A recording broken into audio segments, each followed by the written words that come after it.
Hello everyone, ni matumaini yangu uko salama. Karibuni kwenye mwendelezo wa mafunzo, na leo tunaingia sehemu ya 9. Imekuwa ni a very nice basic knowledge series ambayo tulianza kuanzia lesson ya kwanza mpaka ya 8. Tumecover a lot of stuff, kwa hiyo nafikiri kwa vitu ambavyo tunakuwa tumevifanya, jukumu kubwa linakuwepo kwako wewe kuendelea kuona ni kwa namna gani unaweza ukafanyia kazi tuliojifunza. So bila kupoteza muda tutaenda sehemu ya 9, ambapo leo kitu ambacho tutaanza nacho, tutaangalia aina za uchambuzi katika soko la forex.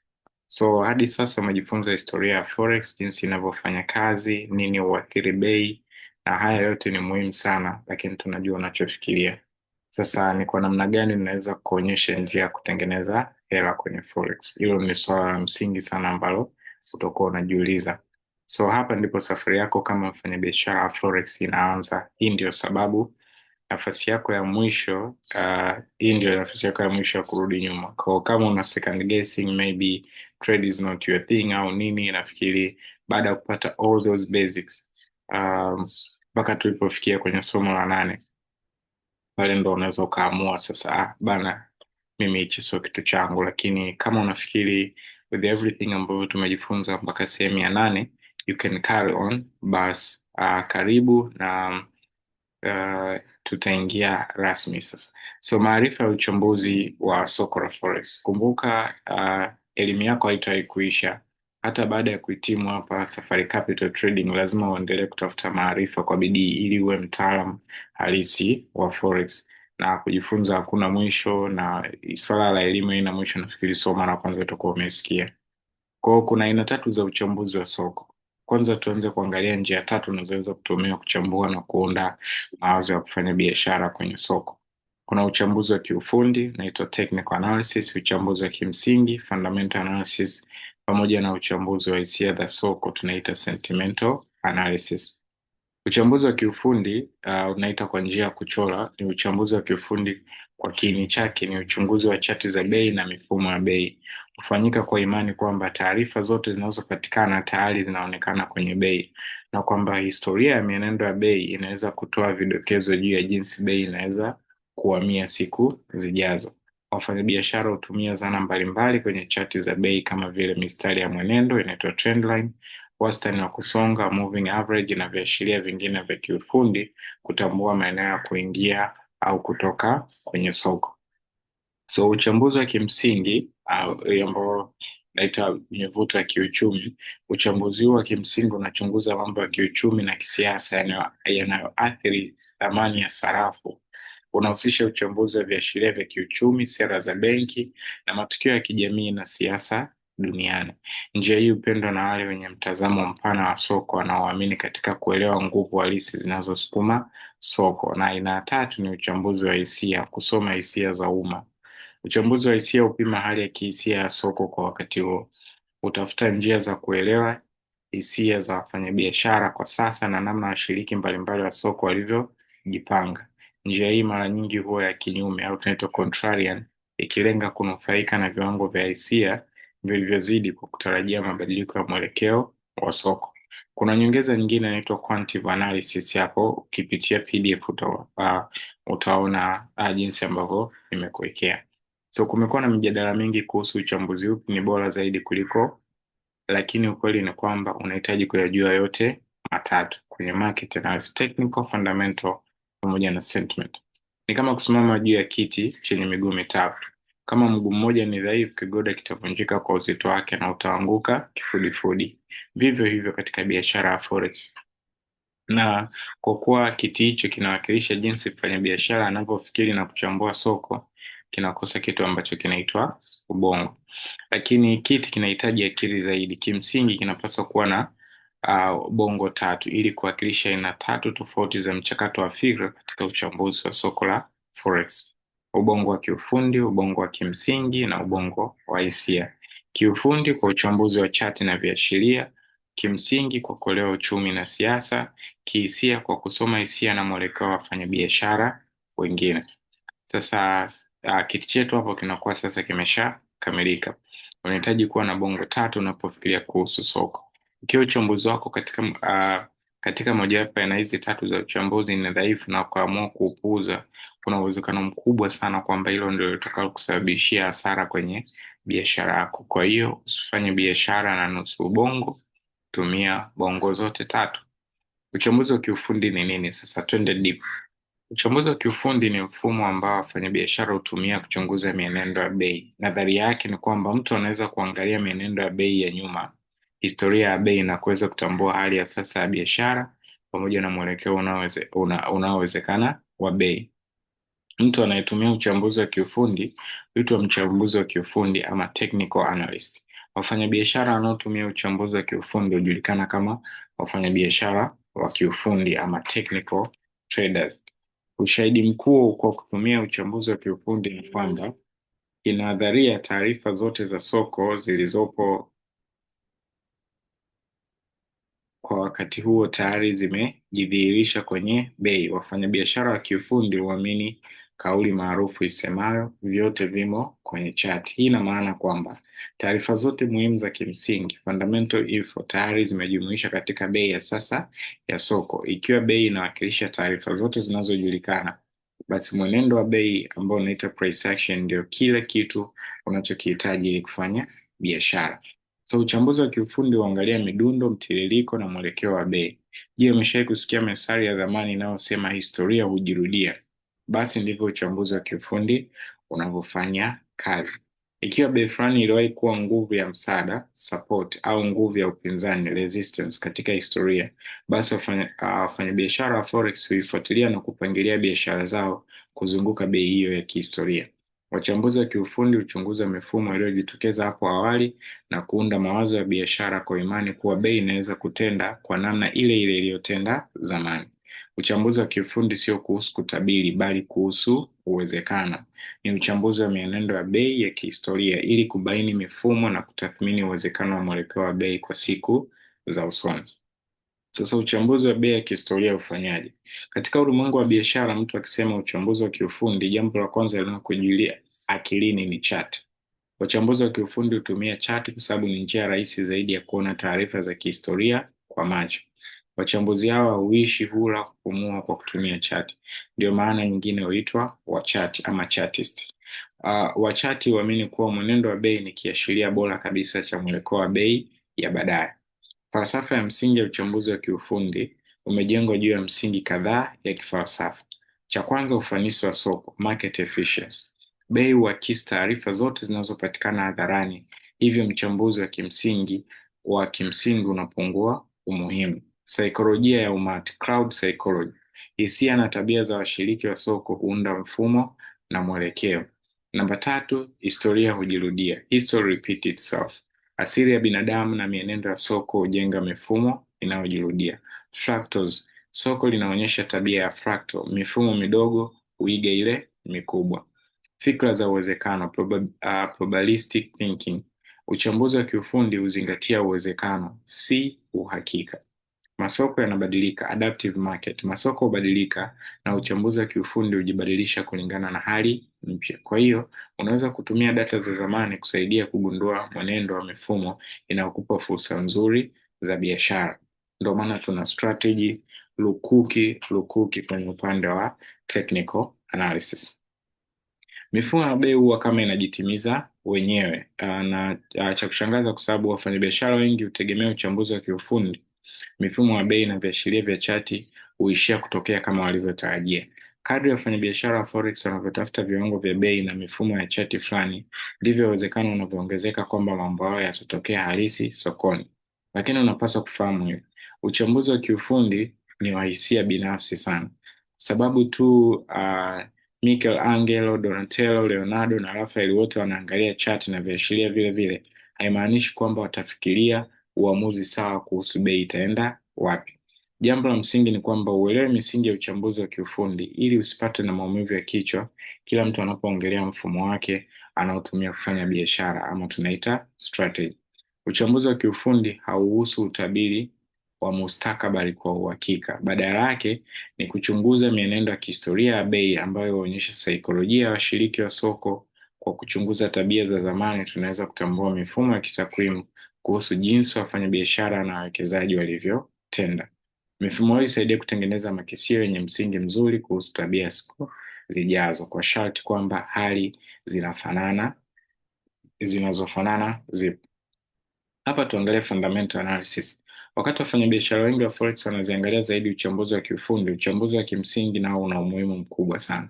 Tofauti na uchambuzi wa kiufundi unaohusisha kutazama chati ili kugundua mifumo au mwendo, uchambuzi wa kimsingi unahusisha kuchambua taarifa za kiuchumi, vichwa vya habari na hata machapisho ya ghafla kwenye mitandao ya kijamii kutoka kwa viongozi wa dunia. Uchambuzi wa kimsingi katika biashara ya forex ni njia ya kuchunguza soko la forex kwa kufuatilia nguvu za kiuchumi, kijamii na kisiasa ambazo zinaweza kuathiri bei ya sarafu. Tofauti na uchambuzi wa kiufundi unaotegemea data za kihistoria na mifumo ya chart, uchambuzi wa kimsingi hutazama picha kubwa ya kiuchumi ili kutabiri mienendo ya bei ya sarafu.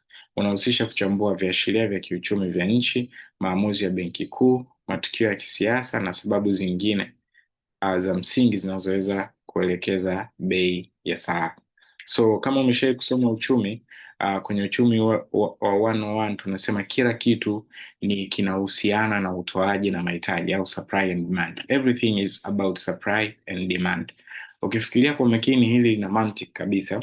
Kama ulivyojifunza kwenye darasa la uchumi, bei huamuliwa na uwiano wa mahitaji na upatikanaji. Kwa upande wetu sisi tunao trade ni kiwango cha kubadilishana sarafu. Kutumia mahitaji na upatikanaji kama kiashiria cha wapi bei inaelekea ni rahisi. Kilicho kigumu ni kuchambua sababu zote zinazovihusisha hivyo vitu. Kwa maneno mengine, unapaswa kuangalia mambo mbalimbali ili kujua ni nchi gani uchumi wake unavuma, kama wimbo wa Diamond Platinum, ama ipi hali yake ni mbaya. Unapaswa kuelewa ni kwa nini na vipi matukio fulani kama kupanda kwa kiwango cha ukosefu wa ajira yanaathiri uchumi wa nchi na sera yake ya fedha, ambayo hatimaye huathiri kiasi cha mahitaji ya sarafu yake. Wazo kuu ni hili: ikiwa matarajio ya sasa au ya baadaye ya uchumi wa nchi ni mazuri, basi sarafu yake inapaswa kuimarika. Kadri uchumi wa nchi unavyoimarika, ndivyo biashara na wawekezaji wa kigeni wanavyovutiwa kuwekeza nchini humo. Hii inalazimisha watu kununua sarafu ya nchi hiyo ili waweze kununua mali zake wanavyoenda kuinvest humo. So mantiki ni rahisi. Uchumi imara unapelekea uwekezaji wa kigeni zaidi. Uwekezaji wa kigeni zaidi unaleta mahitaji makubwa ya sarafu, na kukiwa kuna mahitaji makubwa ya sarafu, basi thamani ya hiyo sarafu inapanda. Kwa ufupi, hivyo ndivyo uchambuzi wa kimsingi ulivyo. Uchambuzi wa kimsingi wa forex ni kuchambua afya ya kiuchumi ya nchi, ambao hupelekea kuelewa mwenendo wa sarafu yake. Hivi ndivyo inavyofanya kazi katika maisha halisi. Hebu tuangalie mfano wa maisha halisi. Tuseme dola ya Marekani inaanza kuimarika kwa sababu uchumi wa Marekani unapanda. Kinachofuata ni kwamba benki kuu ya Marekani, Federal Reserve au the Feds, inaanza kufikiria kuhusu kupandisha viwango vya riba ili kuzuia uchumi usizidi kupamba moto. Viwango vya juu vya riba hufanya mali za kifedha zinazohusiana na dola kuwa za vutio zaidi kwa wawekezaji. Lakini kuna kitu cha muhimu. Ili kununua mali hizo zinazotumia dola, wafanyabiashara watahitaji dola halisi kwanza. Hii inaongeza mahitaji ya dola ya Marekani, hivyo kupelekea sarafu hiyo kupanda thamani zaidi ya sarafu nyingine zenye viwango vya chini vya riba na matarajio dhaifu ya uchumi. Okay? Kumbuka, sarafu huuzwa kwa jozi. USD haiwezi kuimarika peke yake, lazima iimarike ikilinganishwa na sarafu nyingine dhaifu zaidi. Baadaye hapo utajifunza vitu kama ni vipimo vya kiuchumi vipi huathiri bei za sarafu na kwa nini vina athari hizo. Tutazoea viashiria kama GDP, pato la taifa, kiwango cha mfumuko wa bei, tunaita matokeo ya tafiti za imani ya watumiaji, pamoja na takwimu za ajira, mambo ya employment. Ili kutumia uchambuzi wa kimsingi, ni muhimu kuelezea jinsi habari za kiuchumi, taarifa za kifedha na matukio ya kisiasa zinaweza kuathiri viwango vya kubadilisha sarafu. Hili linahitaji uelewa mzuri wa macroeconomics ama uchumi mkubwa, na geopolitics, siasa za dunia. Lakini usipate shida juu ya maneno kama microeconomics, yanaweza kuonekana kama yako kwa ajili ya watu wataalam sana, au labda maneno haya magumu yasikutishe wala yasikukatishe tamaa.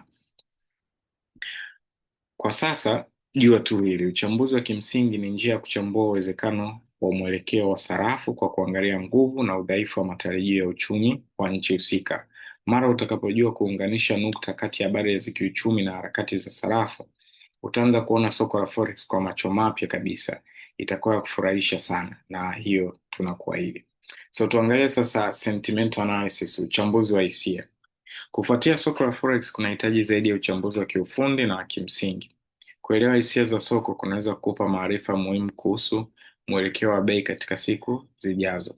Hisia za soko ni nini? Ni mtazamo wa pamoja, hali ya kihisia na mtazamo wa washiriki wa soko kuhusu sarafu fulani au jozi ya sarafu. Inawakilisha hali ya kujiamini, bullish au woga, bearish ya jumla ya soko, na pia hali ya kupenda hatari, risk on, au kuepuka hatari, risk off. Hapa ndipo uchambuzi wa hisia zako unapokuja kufanya kazi. Uchambuzi wa hisia katika biashara ya forex ni njia ya kutathmini wafanyabiashara wengine wanajisikiaje kuhusu soko la sarafu au jozi fulani ya sarafu. Unahusisha kuchunguza kama wafanyabiashara wana mtazamo chana, bullish, wakitegemea sarafu kupanda, au mtazamo hasi, bearish, wakitegemea sarafu kushuka. Hisia hizi za soko husababisha tamaa, risk on, au woga, risk off. Je, bei inakuwa inaonyesha kila kitu? Kama tulivyosema mwanzo, bei inapaswa kuwa kwa nadharia kuonyesha taarifa zote zilizopo sokoni, lakini kwa bahati mbaya mambo haya hayaendi kirahisi hivyo. Soko la forex halionyeshi tu taarifa zote zilizopo, kwa sababu watu hawafanyi maamuzi kwa njia moja, na hilo ni jambo la kawaida. Kila mfanyabiashara ana mtizamo wake tofauti. Umuhimu wa uchambuzi wa hii sasa, sentimental analysis. Soko la forex linaendeshwa na hisia za wanadamu kwa kiwango sawa na data za kiuchumi au habari. Wakati kundi kubwa la wafanyabiashara lina mtazamo mmoja, matendo yao ya pamoja yanaweza kuunda mwenendo mpya au kusababisha mabadiliko makubwa ya bei, volatility. Na kuingia katika hisia hizi, unaweza kuelewa vyema saikolojia ya soko, kutambua maeneo ya mabadiliko ya mwelekeo na kuepuka kuwa upande mbaya wa biashara. Hii ndiyo maana uchambuzi wa hisia ni muhimu sana. Soko ni kama Twitter tu ama X zamani. Ni mtandao tata unaoundwa na watu binafsi wenye maoni yao kuhusu soko. Kila mfanyabiashara, iwe ni wewe, Warren Buffett au Celine wa duka la donuts, ana maoni yake kuhusu mwelekeo wa soko. Kila msimamo unaochukuliwa kwenye soko huonyesha kile mfanyabiashara anafikiri au kuhisi, hivyo kuunda muonekano wa jumla wa hisia ya soko. Lakini kwa mfanyabiashara mdogo, retail traders, haijalishi unajisikiaje kuhusu soko, huwezi kulisogeza kwa maoni yako peke yako. Unaweza kabisa kuamini kuwa dola ya Marekani itapanda, lakini kama kila mtu mwingine hana imani nayo, basi huna nguvu ya kuibadilisha hali hiyo, isipokuwa labda wewe uwe ni kama George Soros au Goldman Sachs. Na pia kumbuka, ingawa hisia za muda mrefu mara nyingi hufuata misingi ya kiuchumi, hisia za muda mfupi zinaweza kugeuka kinyume kabisa na hali halisi ya kiuchumi. Mfano, sarafu inaweza kuwa dhaifu kihalisia, lakini matukio ya muda mfupi au mabadiliko ya kihoja yanaweza kuinua kwa ghafla. So kama mfanyabiashara unapaswa kuchukua haya yote na kuyazingatia. Unahitaji kufanya uchambuzi wa hisia, yani kupima soko lina hisia gani, bullish au bearish, risk on au risk off, kisha kuamua jinsi ya kutumia mtazamo huo kwenye mkakati wako wa biashara. Ikiwa utaamua kupuuza hisia za soko, hiyo ni hiari yako binafsi. Sasa tuangalie uchambuzi wa hisia kama kiashiria cha kinyume au contrarian.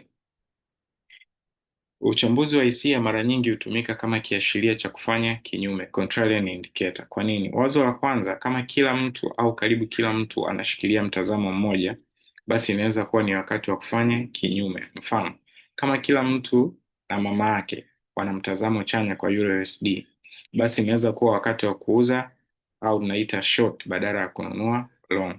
Kwa nini? Subiri sehemu inayofuata ya kozi ili upate majibu ya kina.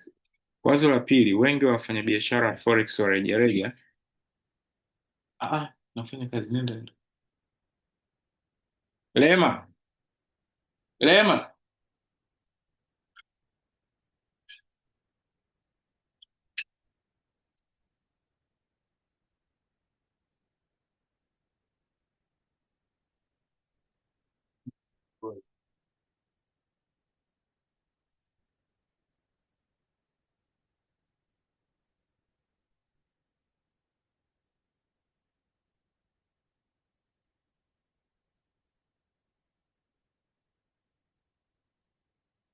So wazo la pili ni kwamba wengi wa wafanyabiashara wa forex wa rejareja au retail traders huwa wanakosea. Takwimu zinaonyesha kati ya 70% mpaka 80% yao hupoteza pesa. Kwa hiyo kama unajua kundi hili la wapotezaji wote wapo upande mmoja, mfano wote wana long euro USD, basi ni busara kufikiria kufanya kinyume chake. Kwa ujumla, kuwa na uwezo wa kupima hisia za soko, sentimental analysis, ni zana muhimu sana kwenye kisanduku chako cha zana. Baadaye katika kozi hii nitakufundisha jinsi ya kuchambua hisia za soko na kuzitumia kwa faida yako.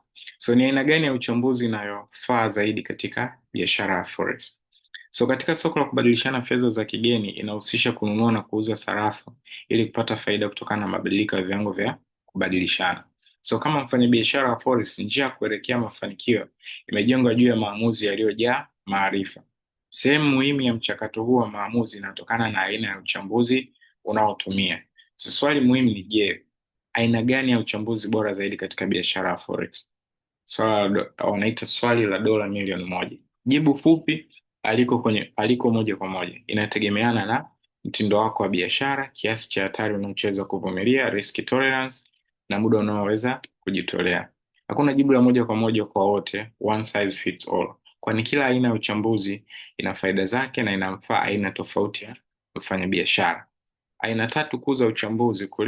Kuelewa aina kuu tatu za uchambuzi, yani technical analysis, fundamental analysis pamoja na sentimental analysis, kunaweza kukusaidia kuamua ni njia ipi au mchanganyiko wa njia zinazokufaa zaidi. Mgawanyiko kati ya makundi. Katika safari yako kama mfanyabiashara, utakutana na wapiganaji halisi wa kila kundi. Wafuasi wa technical analysis watakwambia fundamental analysis haina maana, taarifa zote tayari zipo kwenye bei na unaziona moja kwa moja kwenye chart. Wafuasi wa fundamental analysis watakwambia technical analysis ni mistari ya kubuni tu, uchawi wa voodoo usio na msingi wowote. Na wafuasi wa sentimental analysis wanatazama pande mbili zikigombana, huku akipima hisia zao kwa kila mmoja. Ukweli jinsi ulivyo. Kwa bahati nzuri, aina tatu za uchambuzi si maadui, zinakamilishana. Hata mfanyabiashara wa kiufundi kabisa anaweza kupata maarifa muhimu kutoka kwenye uchambuzi wa kimsingi, na vivyo hivyo katika soko halisi. Bei hubadilika kila wakati na mara nyingi huunda mielekeo, trends. Mabadiliko haya ya bei yanaathiri misingi ya uchumi, fundamentals, kama ambavyo fundamental huathiri bei. Kwa hiyo technical analysis na fundamental analysis zinaingiliana zaidi ya unavyofikiri, na utakapofika kwenye sehemu zijazo za hii kozi utajifunza na kugundua mwenendo, trend ni sehemu kubwa ya technical analysis. Jambo la muhimu, usidanganywe na wale wenye mitazamo ya upande mmoja. Hakuna aina moja ya uchambuzi iliyo bora kuliko nyingine. Ni mitazamo tofauti tu ya kutazama soko. Mwisho wa siku unapaswa kufanya biashara kwa kutumia aina ya uchambuzi ambayo unajisikia vizuri nayo, na zaidi ya yote inakuletea faida. Kwa kuna faida hapa nilikuwa nimekuwekea analysis type, focus, time horizons, suitable for traders wa aina gani, na key tools au indicator ambazo unaweza ukazitumia kwenye aina ambayo utafanyaje, utaichagua. So ili kuweka mambo sasa kwa kiufupi, technical analysis ni kujifunza mienendo ya bei ya sarafu kupitia chati. Fundamental analysis ni kutathmini hali ya kiuchumi ya nchi husika. Sentimental analysis ni kutambua kama soko lina mtazamo chanya au hasi kuhusu matarajio ya kiuchumi. Misingi ya kiuchumi huathiri hisia za soko. Uchambuzi wa kiufundi hutusaidia kuona picha ya hisia hizo, na vyote kwa pamoja hutengeneza mpango wa biashara, trade plan. Mfano unaofundisha, hebu tuchukulie unafanya uchambuzi wa chati na unaona fursa nzuri ya biashara kwenye GU. Unaamua kununua kwa furaha kubwa, unajiona tayari umetengeneza pesa, lakini ghafla bei inabadilika kwa pips 100 kinyume na ulivyotarajia. Nini kilitokea? Uingereza imetangaza kujiondoa rasmi kutoka uwanja wa Ulaya EU, lakini wewe hukujua kwa sababu ulizingatia chati peke yake, so kufuatilia habari wala hisia za soko. Matokeo yake soko linabadilisha mtazamo wake, bei inaenda kinyume, unapoteza pesa, kompyuta yako inaangamia. Of course unapata likes milioni 1 kwenye tweet ya hasira ambayo ulienda kutukana huko live. Forex ni utapeli and stuff like that. So sababu ulikosa kuchanganya aina zote tatu za uchambuzi. Funzo kama vile kiti cha miguu mitatu, ukiondoa mguu mmoja au miwili hakitakaa sawa sawa. Hali hiyo hiyo ipo kwenye forex. Kujifunza kutumia uchambuzi wa kiufundi kimsingi na uhalisia kwa pamoja, ndio njia bora ya kuwa mfanyabiashara wa kweli. Usitumie uchambuzi mmoja pekee. Of course, kama mamako ashai kuambia kitu chochote kikizidi si kizuri, hakuwa anakutania. Forex pia iko hivyo. Usiegemee upande mmoja sana. Usione chati tu na kudhani unajua kila kitu. Usione habari tu na kusahau kile soko linafikiria, na pima hisia za soko. Usiwe mfanyabiashara ambaye anaegemea upande mmoja.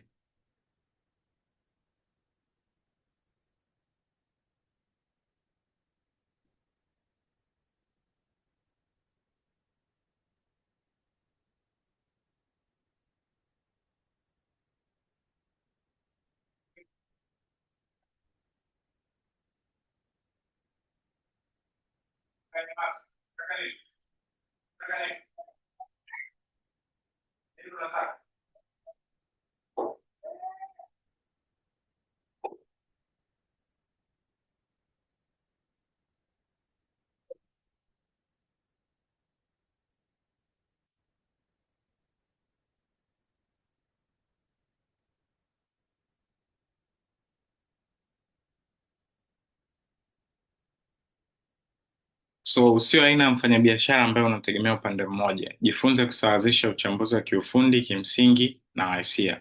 Hapa ndio utapata faida ya kweli katika hii biashara. So ili kujifunza jinsi bei ya jozi ya sarafu inavyosogea au price movement, unahitaji njia ya kuangalia tabia ya bei hiyo ya zamani na sasa, na hapa ndipo chati ya bei ama price chart inapoingia.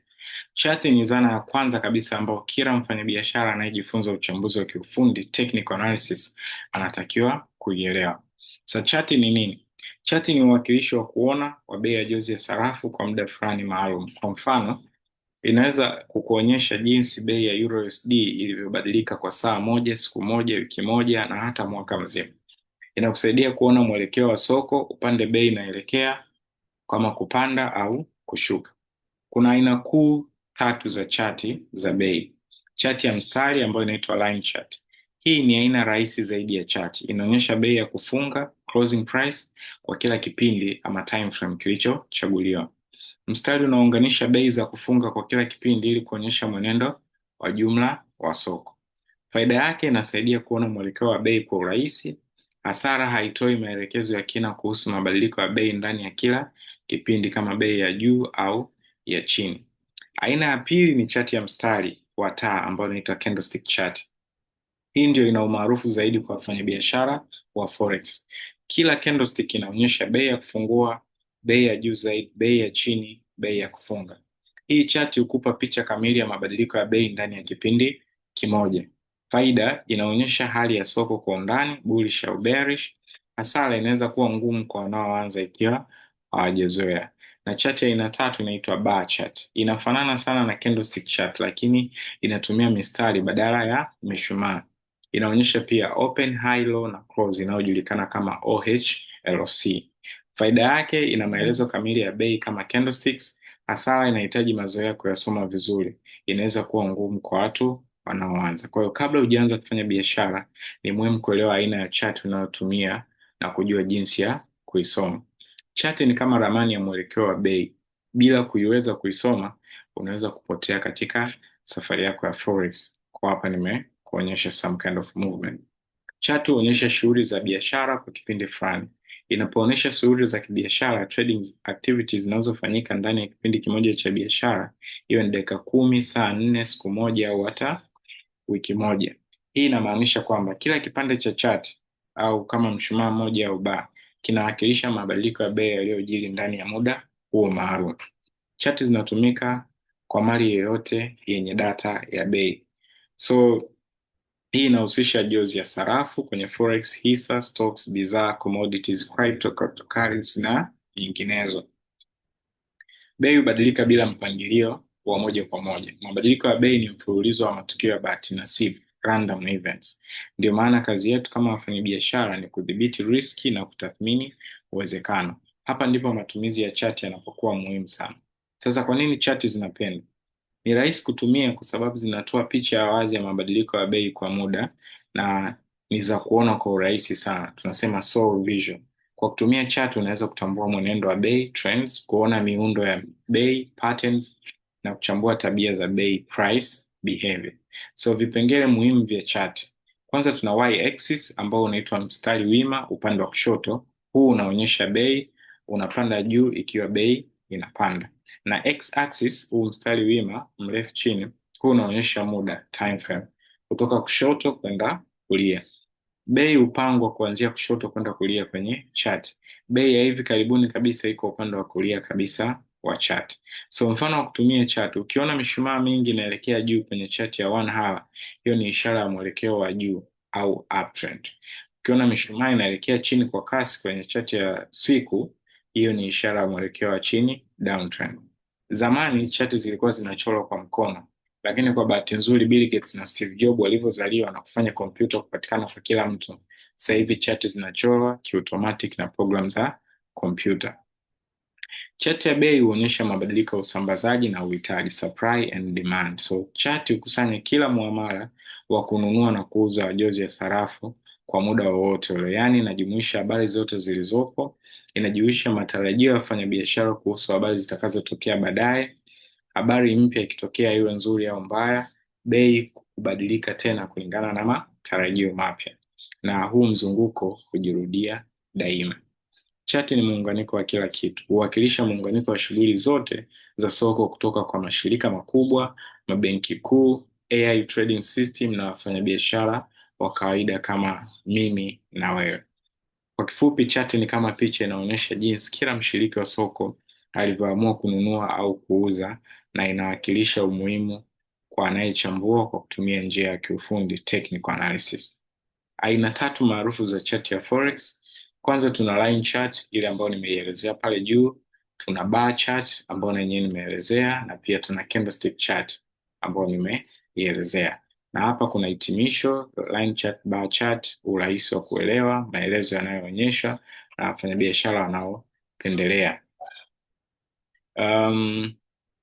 Line chart sasa, chart ya mstari huchora mstari unaounganisha bei za kufunga, closing price, kutoka kipindi kimoja mpaka kingine. Kazi ya chart ya mstari inaonyesha mwelekeo wa jumla, overall trend, wa jozi ya sarafu kwa kipindi fulani.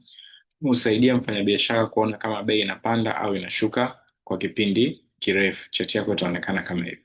Faida zake: rahisi kusoma, hutoa taswira ya jumla na mwenendo. Hivi ni vitu ambavyo nimeshaviongelea.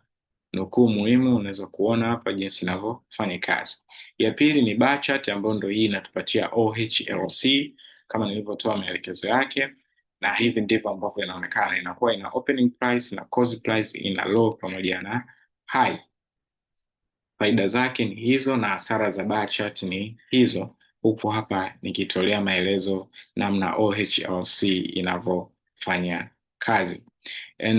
Na mwisho hii bar chart jinsi ambavyo inaonekana, nimekuwekea hapa bar chart versus line chart, muundo wa bar moja jinsi ambavyo huwa unakuwa na namna formation yake ambavyo inaonekana hapo vizuri, na mfano wake katika bar chart. Sasa tuangalie candlestick chart au chati za candlestick ni nini?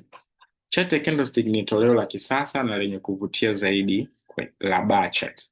Linaonyesha taarifa zile zile kama za bar chart: bei ya kufungua, bei ya kufunga, bei ya juu na bei ya chini, lakini inatumia miundo ya umbo la mshumaa, candlestick, na rangi tofauti kutofautisha kati ya bei zilivyopanda na kushuka. Candlestick structure, muundo wa candlestick. Kila candlestick ina sehemu kuu mbili: mwili ambao tunaita body of the candlestick, kipande kikubwa cha katikati kinachoonyesha tofauti kati ya bei ya kufungua na bei ya kufunga, lakini pia sehemu ya pili ya candlestick huwa inaonyesha wicks au tunaita shadow au kivuli, mistari membamba juu na chini. Ukiwa juu, bei ya juu zaidi kipindi hicho, na chini ni bei ya chini zaidi kwa kipindi hicho. Unaweza ukaona picha yake hapa: body, wicks na opening, close na close and opening. So tuangalie rangi za candlestick. Candlestick ya kushuka inapokuwa bearish, ina rangi yake inakuwa imejaza, kawaida inakuwa nyeusi au nyekundu. Hii inamaanisha bei ya kufunga ilikuwa chini kuliko bei ya kufungua. Muundo: juu ya mwili ni open, chini ya mwili ni close. Candlestick ya kupanda ama bullish haina rangi, imeachwa wazi, kawaida nyeupe au kijani. Kwa naelezea hizi hapa candlestick sasa. Hii inamaanisha bei ya kufunga ilikuwa juu kuliko bei ya kufungua. Muundo juu ya mwili ni close, chini ya mwili ni open. So kwa nini wafanyabiashara tunapendelea candlestick chart? Ni rahisi kusoma, cha kwanza, ni nzuri kimuonekano, inasaidia kuona hisia za soko. Mfano halisi tuseme data ni hizi kwa candlestick moja: open 1.10, high 1.1050, low 1.0970 na close 1.1030. Kwa kuwa close is greater than open, candlestick hii itakuwa ya kupanda, bullish. Itakuwa na mwili mweupe au kijani. Wiki ya juu kutoka 1.1030 hadi 1.1050 na wiki ya chini itakuwa kutoka 1.110 hadi 1.0970. Kutumia rangi kwenye chati za candlestick.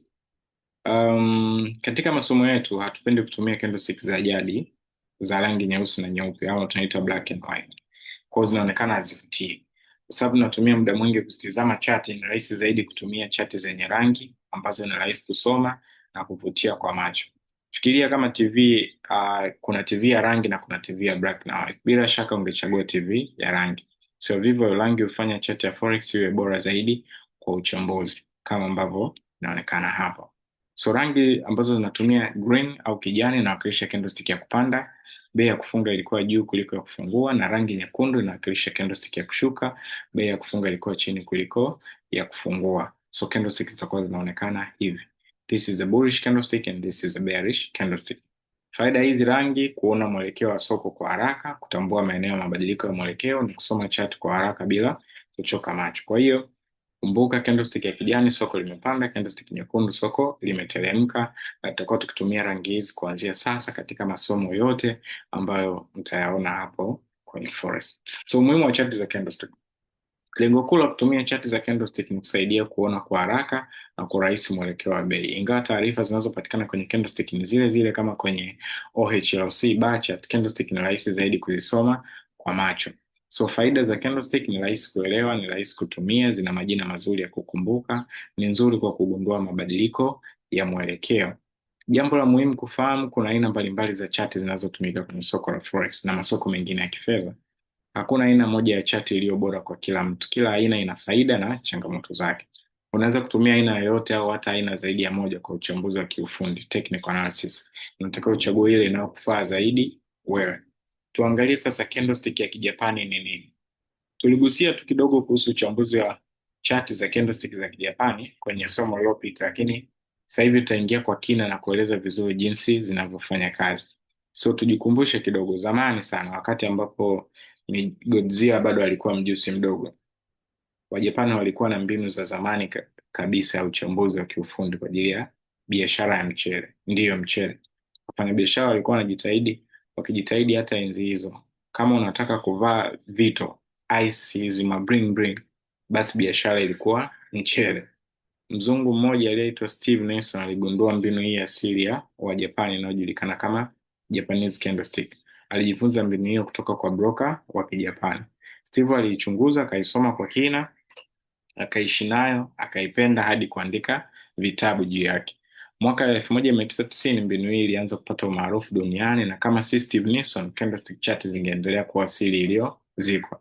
Leo hii Steve Nelson anaitwa kama bwana candlestick. So Japanese candlestick ni njia bora ya kuelezea candlestick ya Kijapani kwa kutumia picha, lakini pia hapa chini nitaanza kuielezea kwa maandishi kwa uelewa wa haraka.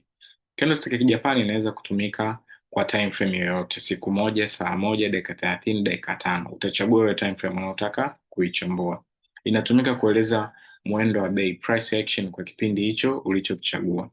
Muundo wa candlestick ya Kijapani huundwa kwa kutumia viwango vinne vya bei: open, bei ilipoanzia kipindi; high, bei ya juu zaidi katika hicho kipindi; low, bei ya chini kabisa kwenye hicho kipindi; na close, bei ilipofungwa kipindi hicho, kama ambavyo hizi picha zinaonekana kubwa kabisa.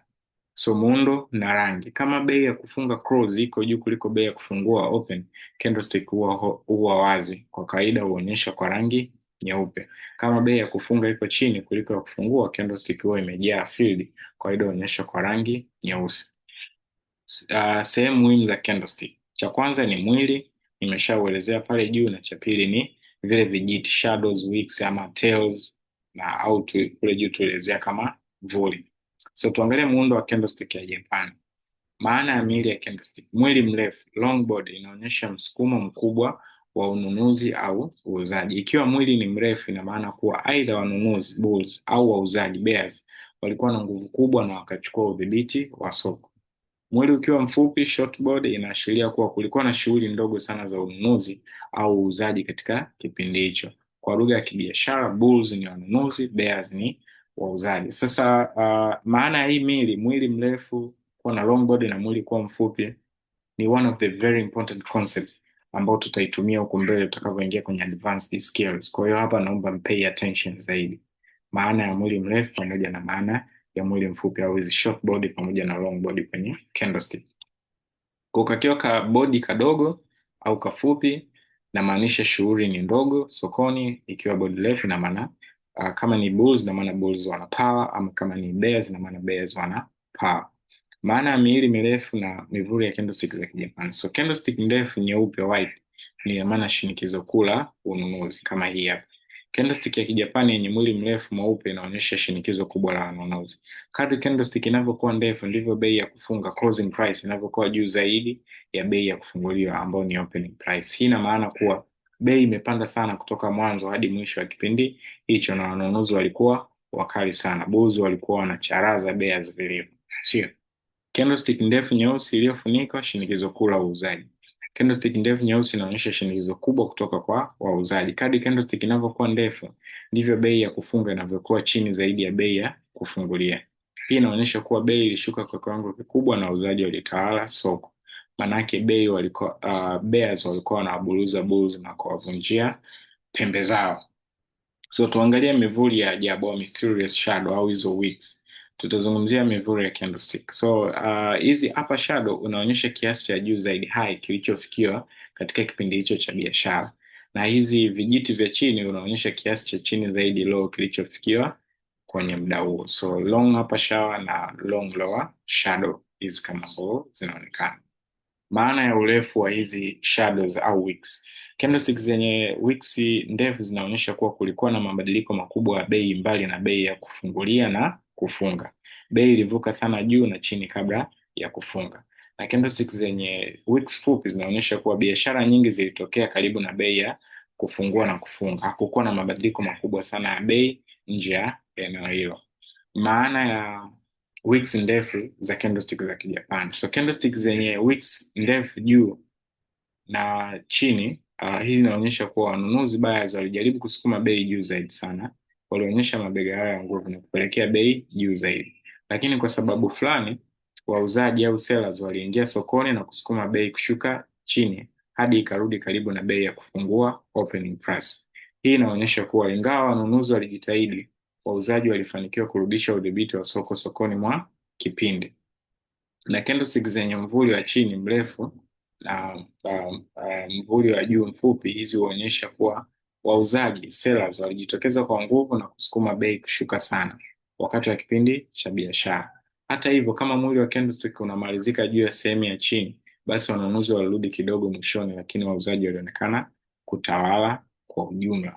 Hapa kuna muhtasari wa hivi vitu ambavyo nimevizungumzia: muundo wa candlestick, rangi zake pamoja na wicks. So tuangalie aina za candlesticks ambazo tunaita pattern. So single candlestick pattern. Aina za candlestick pattern za kwanza ni single candlestick pattern. Hizi waga naziita textbook pattern.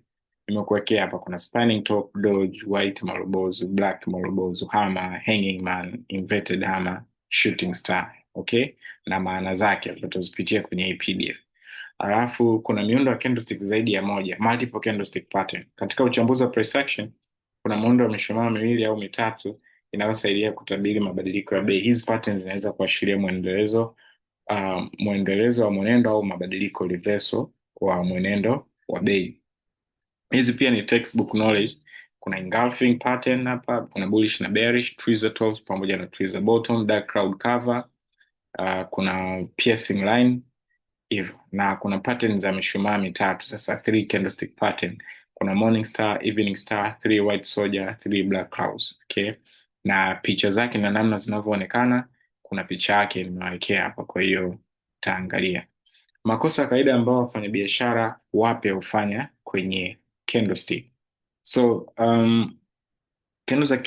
Candlestick za Kijapani ni mbinu maarufu ya kuchora chati inayotumika katika uchambuzi wa kiufundi ili kuchambua mwenendo wa bei na kutabiri harakati zilizoweza kutokea. Na kwa kuwa umezijua candlestick hizo, utakuwa unajisikia uko tayari kuingia sokoni, lakini subiri kidogo. Ingawa candlestick ni chombo chenye nguvu kwa wafanyabiashara, wafanyabiashara wapya mara nyingi hufanya makosa ya kawaida wanapotumia candlestick hizi. Tukubaliane, wote tumewahi kuwa pale tunakodolea macho chati za candlestick tukidhani tumegundua formula ya kushinda soko, alafu tunafanya biashara ya ghafla, pesa inatoweka kama pilau la bure kwenye bweni la chuo au la shule. Lakini usijali, tutachambua makosa ya kawaida ambao wafanyabiashara wapya hufanya wanapoanza kutumia candlestick, na baada ya hapo utakuwa unakwepa mtego huu kama mtaalam na kuelekea kwenye uelewa kamili wa candlestick. So makosa ya kawaida ya wafanyabiashara wapya: kwanza, unajaribu kutafuta maana kwenye kila candlestick inayoonekana kwenye chart. Mara nyingi masoko huwa yamejaa kelele nyingi, tunaita noise. So kila candlestick ni ya msaada unapojaribu kutabiri harakati za bei baadaye. Badala ya kuangalia kila candlestick, lenga zile zinazotokea karibu na viwango muhimu, tunaita area of interest. Tutakuja kuona huko kwenye advance. Kwa hiyo anza kwa kutambua maeneo hayo muhimu kwenye chati, alafu ndipo uanze kuchunguza kama kuna patterns za candlestick zinazoashiria harakati zinazowezekana kwenye area of interest. Unaweza kushtua sana, imagination yako ni kali kupita kiasi. Kama inakulazimu kuzumu hadi 500% au kupunguza macho kwa nguvu ili uone kitu fulani, basi huenda hakuna kitu hapo. Usijilazimishe kupa jina la kinadharia kwenye kila formation ya candlestick unayoiona. Lenga zaidi kutafuta dalili za nguvu ya ununuzi, buying pressure, pale unapotarajia kununua, na dalili za nguvu ya mauzo, selling pressure, pale unapotarajia kuuza. Tutakuja kuona huko candlestick ambazo tutakuwa tunazitumia zinazotuonyesha buying pressure pamoja na selling pressure. Mawazo yako ni dhaifu au huoni picha kubwa ya pattern. Wakati mwingine pattern ya candlestick ambayo inapaswa kutokea kwa mishumaa mitatu, 3 candle, inaweza ikajitokeza kwa mishumaa 4 au 5. Hiyo haimaanishi kwamba pattern hiyo haina maana. Kilicho muhimu zaidi ni kuelewa harakati za bei, price action, nyuma ya hiyo pattern ya candlestick, sio tu kukariri kimuundo kama ilivyo kwenye kitabu. Kwa hiyo pia usikariri pattern, zielewe zina maana gani, kwa sababu ile picha ambayo umeiona kwenye kitabu kwenye market itakuwa ni tofauti kabisa, haitatokea exactly vile. Lakini ukishaelewa nini kimedrive hiyo candlestick kuwa formed, utakuwa kwenye wakati mzuri zaidi. Lakini pia unasahau msitu kwa kuangalia mti mmoja. Kama kila mara unajikita tu kwenye time frame fupi kama za dakika 5 bali bila kurudi nyuma kuangalia taswira kubwa, bigger picture, basi trade zako zitaathirika na matukio makubwa usiyoyaona. Usiruhusu mtazamo wako kuwa mwembamba sana. Jifunze kurudi nyuma na kuangalia time frame kubwa kama 1 hour, 4 hour daily ili kuelewa mwelekeo wa soko kabla ya kuingia kwenye time frame fupi. Kwa mfano, mada ya kwanza kabisa kule kwenye upande wa advanced skills, tutaangalia market structure ambayo ndo foundation. Sasa kwenye market structure tuna market structure basic, tuna mechanical internal structure, mambo ya market shift, change of character na break of the structure. Lakini tuna mechanical swing structure, tuna premium versus discount, na tuna multi time frame market structure. Kwa kwenye multi time frame market structure pale ndo tutajifunza sasa, ukiwa msituni hauoni msitu, unaona mti. Kwa hiyo ni kwa namna gani sasa unaweza ukakaa kwenye engo ambayo utaona miti kwa pamoja na kuita nimeuona msitu. Kwa hiyo na pia kitu cha tano ni ambayo ni tatizo kubwa ni hauwezi kusubiri uthibitisho. Kuna baadhi ya patterns za candlestick ambazo zinajithibitisha zenyewe, self confirming, lakini nyingi hazijithibitishi haraka hivyo. So hakikisha unasubiri mpaka candlestick ifungike na kukamilika kabisa kabla ya kuchukua hatua yoyote kwa kutegemea hiyo pattern. Daima subiri uthibitisho sahihi kwamba bei inaenda upande unaotarajia kabla ya kuingia sokoni. Sasa hili tatizo lingine ambalo linawakuta traders wapya ni kwamba yupo kwenye time frame ya 4 hour. 4 hour imebakiza kama nusu saa au dakika 20. Anaona ile candlestick kama hii anaona ile candlestick ambayo ndo ya 4 hour that time inakaribia kufunga, ni kama imeshatoa pattern ambayo anaitaka, kwa anaingia sokoni. Lakini ndani ya hizo dakika 20 zilizobaki au hata hiyo tu ni dakika 10 au dakika 5 zimebaki, market inaweza kuprint kitu tofauti na hiyo pattern isiyo ya pattern ambayo umefikia. Kwa hiyo the only way ya kuhakiki kwamba kama ni engulfing, kama ni pin bar, ni ku make sure kwamba hiyo candlestick, yani kama ni upo kwenye 4 hour na 4 hour ina close saa sita, ile saa sita ikisha close ndo una confirm sasa aina ya candlestick, lakini usiconfirm kwenye candlestick ambayo bado ina run, kwa sababu muda wowote inageuka na italeta maana tofauti. Hicho ni kitu cha msingi zaidi, na kitu cha mwisho ambacho tutakiangalia hapa ni Fibonacci tool, na hii ndo tunakuwa tunakamilisha kabisa upande wa basic, kwa sababu somo linalofuata litakuwa ni kwa namna gani tunatumia trading view.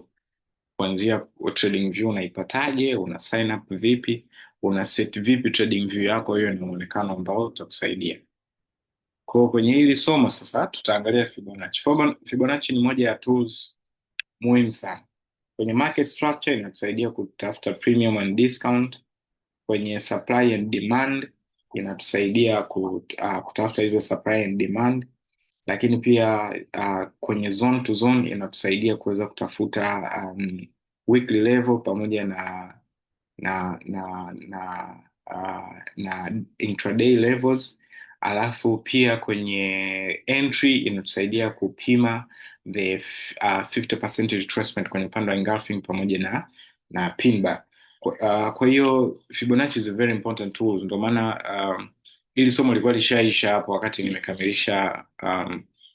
nimekamilisha hizi njia, au nasema haya masuala ya candlestick nilikuwa nimemaliza, lakini I have to put it in basic kwenye haya masuala ya Fibonacci kukupa hii picture, japo kwenye advanced kuna somo maalum kabisa la Fibonacci. Hapa naelekezea tu like theory, ila tukiingia kule kwenye tukienda kwenye advanced kuna somo full kabisa la Fibonacci. So ushai kujiuliza kwa nini baadhi ya wafanyabiashara wana uwezo wa ajabu wa kutambua harakati za soko kabla hazijatokea? Siri ni huenda wanatumia Fibonacci, na hapana, si chakula cha Kiitaliano, kwa sababu Fibonacci inatambua kama neno fulani la Kiitaliano.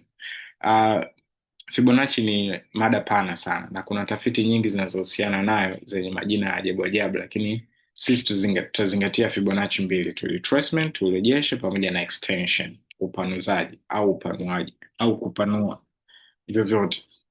So kwanza tumzungumzie kwanza huyu mzee mzima anaitwa Leonardo Fibonacci. Leonardo Fibonacci si mpishi, alikuwa tu mwanafalsafa na mtaalamu wa hesabu wa Kiitaliano maarufu sana, mjuzi wa hali ya juu kabisa, hodari. Okay, alipata moment alipogundua mlolongo rahisi wa namba ambapo uliunda uwiano unaeleza mipangilio ya asili ya mambo katika ulimwengu. Uwiano huu unatokana na mfululizo ufuatao wa 0, 1, 1, 2, 3, 5, 8, 13, 21, 38, 55, 89, 144 na utakavyoendelea huko mbele. Mlolongo huu unapatikana kwa kuanzia moja, kwa kuanza na 0 na 1, kisha 0 jumlisha 1 1, ambayo ni namba ya 3, alafu 1 jumlisha 1 2, kisha 1 jumlisha 2 3, na kuendelea hivyo hivyo.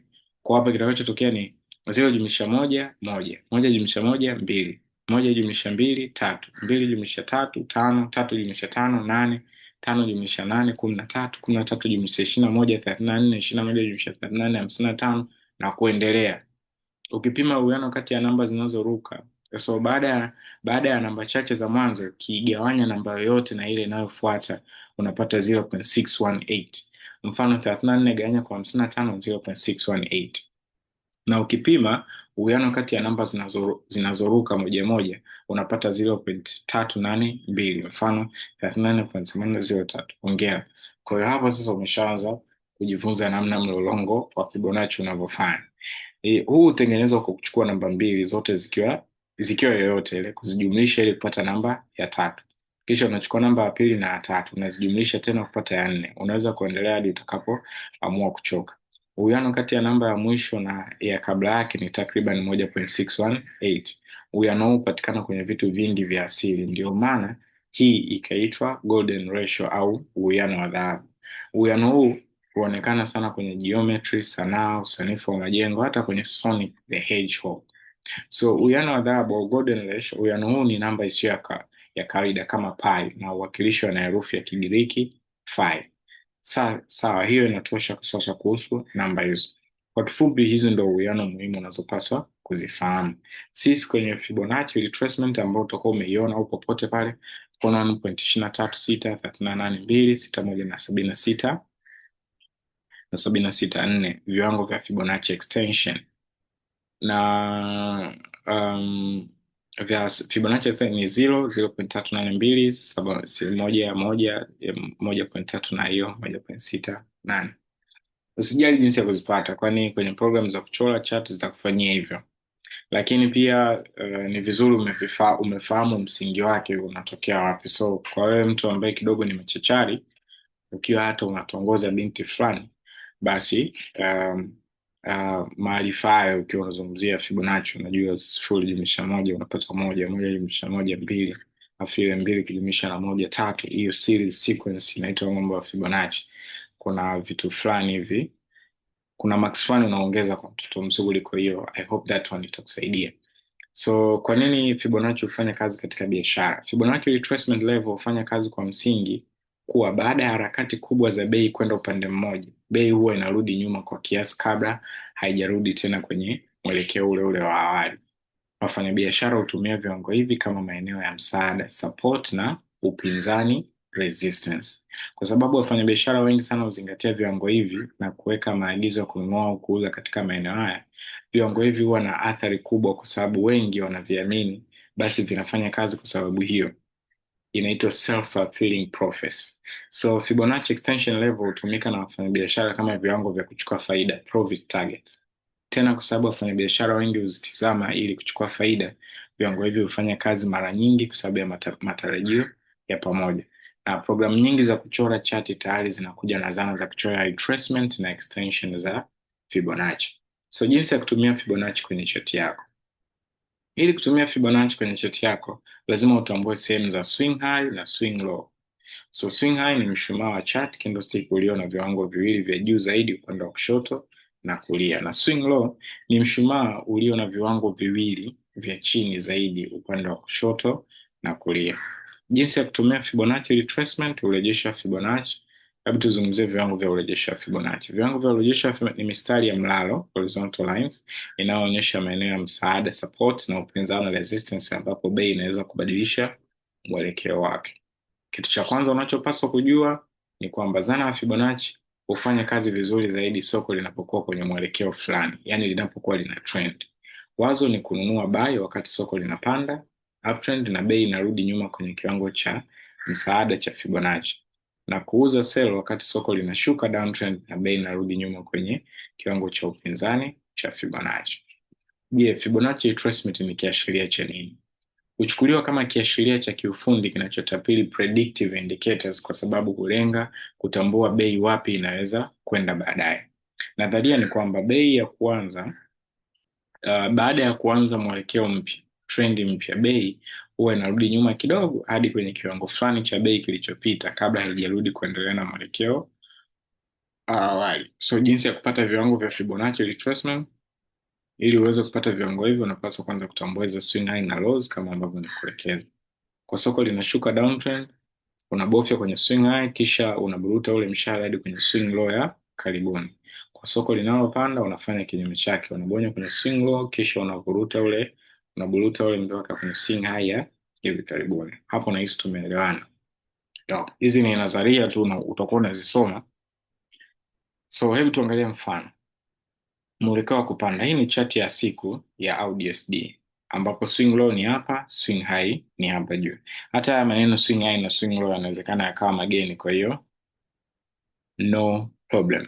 So tumetumia viwango vya Fibonacci kubonyeza swing low katika hiyo na hivyo. So baada ya kupima unaweza kuona hapa kwenye swing low mpaka kwenye swing high, hizi level za Fibonacci ndio zinaonekana. Kwa hiyo ilikuja mpaka kwenye 38.2 fib level, ika hold price ikashoot. Okay, namna hiyo. Na kwenye upande wa kushuka, hii ni swing high, hii ni swing low.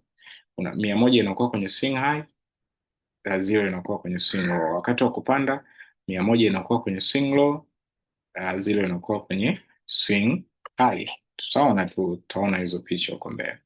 Kwa baada hii hapa, baada ya kupima hapa, baadaye unasubiri sasa market itakurudi mpaka kwenye level gani, hapa au hapa. Kwa huku mbele tunaona market ikaja ikarudi mpaka kwenye 50 level ndo ikashoot. Kwa hiyo inaweza ikalitesti hapa, ikalitesti hapa, ikalitesti hapa, ikalitesti hapa, au 0.76 4. Okay, lakini hii fib sio kwamba inafanya kazi muda wote. Okay,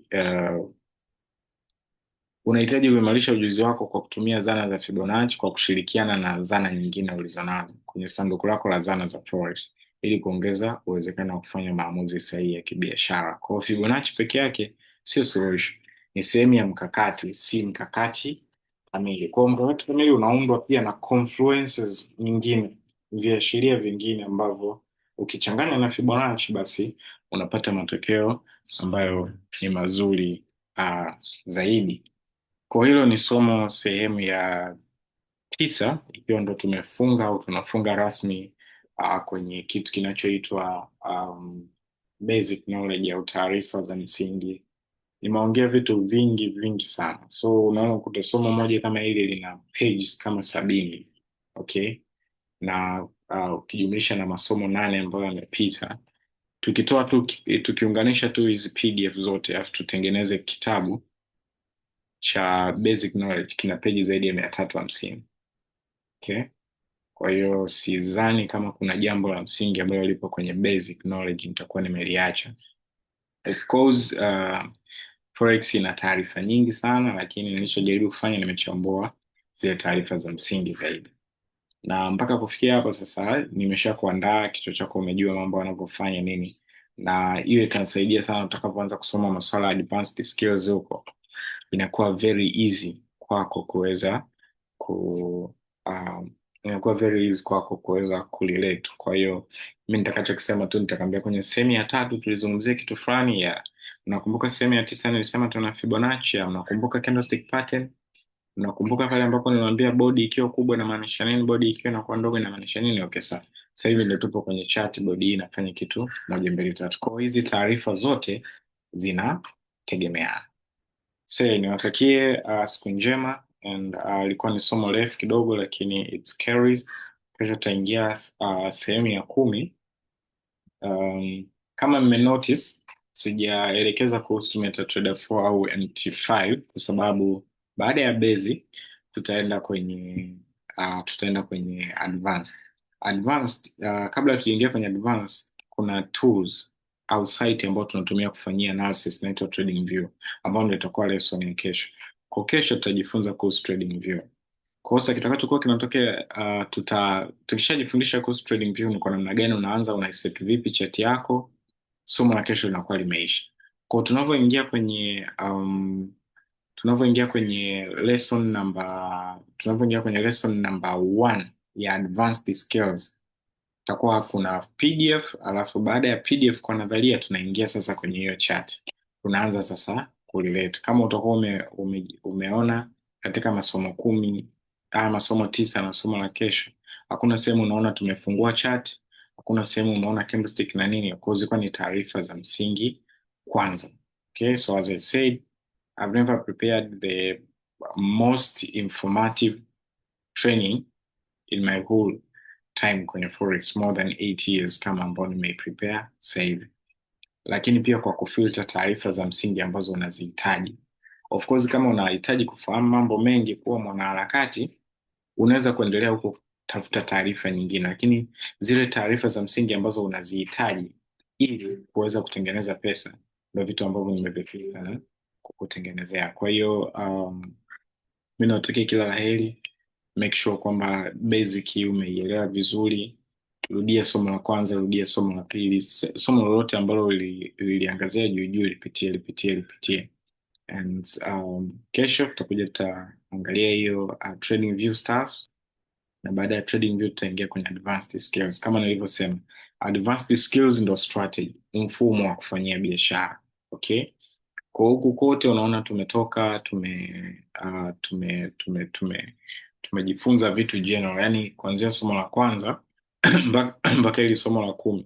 Mtu yoyote ana trade strategy yoyote anaweza somo hili likamuhusu, lakini kuingia kwenye advanced skills hapo sasa ndo tunaanza kuwa specified.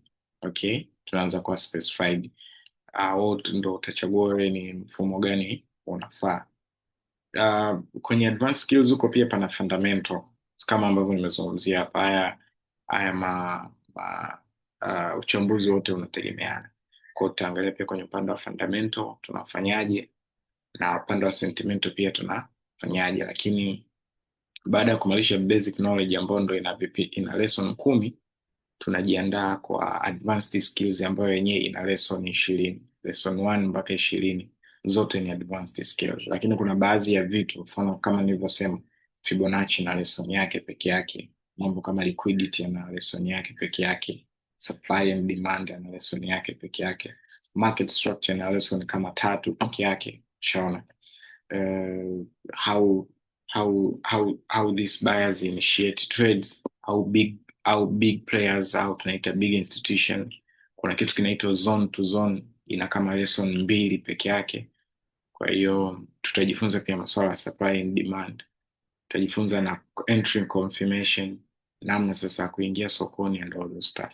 Na tukimaliza sasa advanced skills na mambo ya fundamental tutajifunza hapo. Tukishamaliza hapo ndo tunaingia kwenye sehemu ya mwisho ambayo ni psychology.